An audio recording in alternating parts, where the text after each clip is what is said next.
Good morning and welcome to my presentation of the paper, Familiarity Breeds Contempt. Kangaroos persistently avoid areas with experimentally deployed dingo sense, written by Parsons and Bloomstein 2010.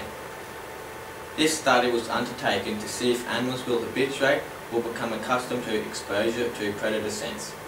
The aim of this study was to record the effects of repeated exposure on a group of macropods, kangaroos and wallabies, to olfactory scents, urine and feces from a sympatric predator, the dingo.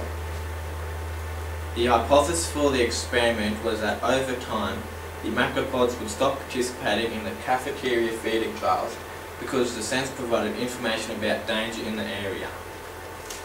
These trials were carried out in a commercial wildlife park in Western Australia. The kangaroos were fed once a day by two researchers following the same feeding pattern as park staff. There were 4 feeding stations, so the animals did not have to compete for food. The dingo urine and feces were rotated between the troughs. 2 researchers observed the animals at a distance of 10 metres. They recorded 2 behavioural measures that indicate fear: flight and foot stomps.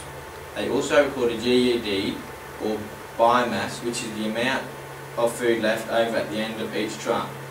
They also counted the number of animals in the trial area each morning. For the results, I will show 2 of their graphs. The first graph shows that participation by the macropods decreased during the trial period from 45 on day 1 to 0 on day 11. The solid black line shows the average decline in participation over the trial period. These results were agreeing with our hypothesis that the animals would not habituate to predator cues and scents. The second table shows behaviour responses. The macropods fled or generated more alarm stomps from the urine and feces than the control, which was water. For GUD, they ate less food from the troughs beside the urine and feces as compared to the control. Having urine and feces near the feeding stations generated fearful responses and stopped the animals from eating.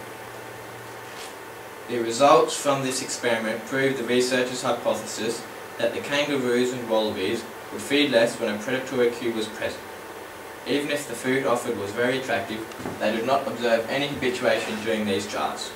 Thank you for listening to my presentation.